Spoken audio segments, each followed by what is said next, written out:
दोस्तों, एक गांव में भोला नाम का एक व्यक्ति रहता था। वह भगवान राम का प्रिय भक्त था। वह दिन रात राम नाम जपता रहता था। जो भी मिलता उससे राम नाम की महिमा सुनाने बैठ जाता था।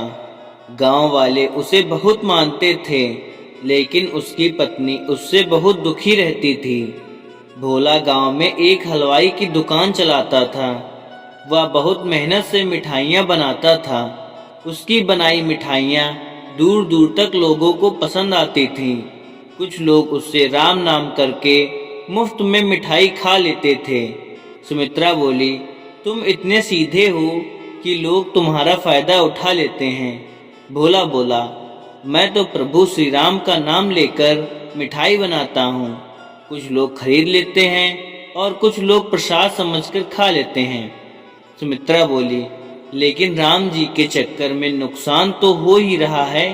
भोला बोला, तुम्हें पता है, राम जी के नाम से जो मिठाई बनाता हूँ वह इतनी स्वादिष्ट बनती है कि ग्राहकों को बहुत पसंद आती है। सुमित्रा उसके इस स्वभाव से बहुत दुखी रहती थी। एक दिन सुमित्रा की एक सहेली उससे मिलने आई। सुमित्रा बोली, बहन, मैं तो अपने पति से बहुत दुखी हूँ। वे तो कुछ समझते ही नहीं कि दुकान कैसे चलती है। सहेली बोली, एक काम कर, तू उनकी दुकान को संभालना शुरू कर दे। कुछ दिन तू उनसे कह कि वे मिठाई बनाए, बेचने का काम वह स्वयं करेगी। ऐसे में नुकसान नहीं होगा। अगले दिन सुमित्रा भोला से कहती है। सुमित्रा बोली, सुनो जी, आप आज से मिठाई बनाओ, मैं दुकान पर मिठाई बेचूंगी। भोला बोला, ठीक है, जैसा तुम चाहो, लेकिन दो बातें याद रखना। एक तो कोई भी ग्राहक दुकान से वापस न जाए, और दूसरा, सबसे पहले भगवान को भोग लगाना। सुमित्रा दुकान पर बैठ जाती है। वह पूजा करती है, भगवान का भोग भी लगाती है। उसके बाद उसके पास ग्राहक आने लगते हैं, पहले के दिनों की तरह। उसकी मिठाई खूब बिकने लगती है। तभी एक बूढ़ा आदमी दुकान पर आया। सुमित्रा बोली, बाबा क्या चाहिए? बूढ़ा आदमी, बेटी, मुझे एक मिठाई खाने का मन है, लेकिन मैं खरीद नहीं सकता। सुमित्रा बोली, बाबा, यहाँ तो बिना पैसे मिठाई नहीं मिलेगी। मेरे पति पहले ही बहुत नुकसान कर बैठे हैं, अब यह सब नहीं होगा। बूढ़ा आदमी, कोई बात नहीं है बेटा, वो जो राम जी को भोग लगी मिठाई है वही मुझे दे दो। उसे तो तुम अब बेचोगी नहीं, भगवान का प्रसाद समझकर ही दे दो। सुमित्रा बोली, नहीं बाबा, कहाँ ना आपको पैसे लाओ तभी मिठाई मिलेगी। यह सुनकर बूढ़ा आदमी वापस चला जाता है। शाम के समय जब भोला दुकान पर पहुंचा तो देखा भोग की मिठाई रखी है। भोला बोला, क्या हुआ, आज बाबा नहीं आए? सुमित्रा बोली, कौन बाबा? एक बूढ़ा आदमी आया था, मैंने भगा दिया। भोला बोला, यह तूने क्या किया? जब से मैंने दुकान खोली है, हर दिन वे बाबा आते हैं और भोग की मिठाई खाते हैं। उनके आने से पहले मेरी दुकान कम चलती थी। जब से वे आने लगे, शाम तक सारी मिठाई बिक जाती है। सुमित्रा बोली, तुमने तो न जाने कितने लोगों को मुफ्त में मिठाई खिला दी, अब यह सब नहीं चलेगा। अगले दिन वह बूढ़ा आदमी नहीं आया।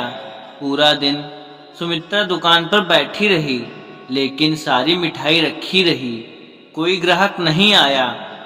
इसी तरह कुछ दिन और बीत गए, सारी मिठाई फेंकनी पड़ी। घर का खर्च भी चलाना मुश्किल हो गया। हार कर सुमित्रा ने कहा।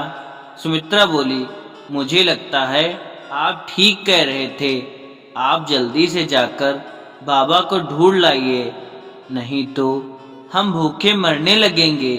भोला बोला, अब कहाँ मिलेंगे बाबा? सुमित्रा रोने लगती है। अगले दिन भोला दुकान खोलता है, भगवान राम का भोग लगाता है। फिर दोनों एक डिब्बे में मिठाई लेकर मंदिर पहुँचते हैं। भगवान श्री राम के चरणों में मिठाई रखकर भोला कहता है, प्रभु, आपने आना बंद कर दिया। सुमित्रा बोली, यह आप क्या कह रहे हैं? भोला, ध्यान से देख श्री राम की मूर्ति को। सुमित्रा मूर्ति देखती है तो उसकी आंखों से आंसू बहने लगते हैं, क्योंकि मूर्ति के अंदर उसी बूढ़े आदमी की झलक दिखाई दे रही थी। सुमित्रा बोली, प्रभु मुझे माफ कर दीजिए, आप स्वयं भोग लगाने आते थे, मैं मूर्ख आपको पहचान ना सकी। मंदिर से आकर भोला ने दुकान खोली, उसकी मिठाई पहले की तरह बिकने लगी। लेकिन उस दिन से प्रभु राम नहीं आए। अब भोला और सुमित्रा सुबह दुकान खोलते ही भगवान का भोग लगाते। इसके बाद दुकान के बाहर खड़े होकर मिठाई आने जाने वालों में बांट देते। उन्हें आज भी इंतजार था कि शायद प्रभु किसी और वेश में आए। दोस्तों, इसी शीर्षक में एक और कहानी, गिद्ध और इंसानियत, एक सीख भरी कहानी। एक दिन एक गिद्ध का बच्चा अपने पिता से बोला, पापा आज मुझे इंसान का गोश्त खाना है। गिद्ध ने मुस्कुराते हुए कहा, ठीक है बेटा, शाम तक मिल जाएगा। गिद्ध उड़ गया और थोड़ी देर बाद सूअर का गोश्त लेकर लौट आया। बच्चा निराश होकर बोला, पापा ये तो सूअर का गोश्त है, मुझे तो इंसान का गोश्त चाहिए। गिद्ध ने आश्वासन दिया, थोड़ा इंतजार करो, मिल जाएगा। गिद्ध फिर से उड़ गया और इस बार एक मरी हुई गाय का गोश्त लेकर आया। बच्चा फिर नाराज हुआ, पापा ये भी नहीं चाहिए, मुझे तो इंसान का गोश्त ही चाहिए। गिद्ध ने धैर्य से कहा, ठीक है बेटा, मैं तुम्हें इंसान का गोश्त लाकर दिखाता हूँ।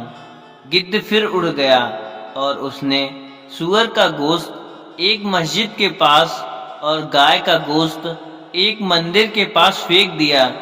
जल्द ही वहां भीड़ इकट्ठा हुई और लोग धर्म के नाम पर आपस में लड़ने लगे। देखते ही देखते कई इंसान मर गए। गिद्ध अपने बच्चे के साथ लौटकर वहां आया और दोनों ने इंसान का गोश्त खाया। बच्चा आश्चर्यचकित होकर बोला, पापा इतना सारा इंसानी गोश्त कैसे मिला? गिद्ध ने गहरी सांस लेते हुए कहा, बेटा ये इंसान है ही ऐसा, ऊपर वाले ने तो इसे इंसान बना के पैदा किया, पर धर्म के नाम पर इसे जानवर से भी बदतर बनाया जा सकता है। और ये काम इन इंसानों में बैठे कई गिद्ध पहले से ही कर रहे हैं और हमारे जैसे गिद्धों को कुछ नहीं करना पड़ता।